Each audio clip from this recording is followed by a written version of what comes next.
Bonjour les women, aujourd'hui je réponds à toutes les questions que vous pouvez vous poser autour de la confiance en soi et autour du conseil en image, comment faire pour se sentir belle. Et je suis avec mes invités et on répond à toutes vos questions.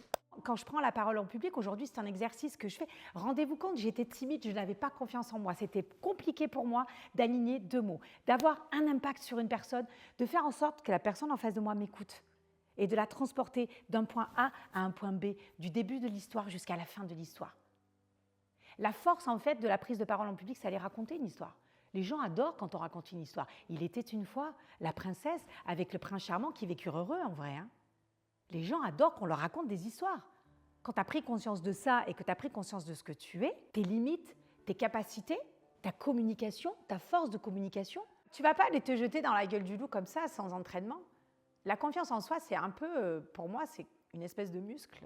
C'est comme si tu étais un athlète comme ça, tu vois. Tu dois t'entraîner sans cesse, c'est une vraie discipline. C'est des exercices quotidiens, tous les jours.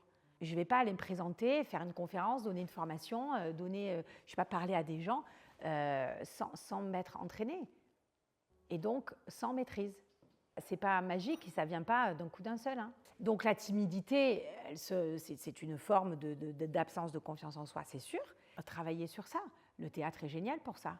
La danse est géniale pour ça. On rentre dans un personnage. Quand tu rentres dans un personnage, tu peux te permettre de faire tout plein de choses. Tu n'as pas à être jugé, c'est pas vraiment toi. C'est un premier exercice qui est plutôt pas mal. La danse m'a beaucoup aidé.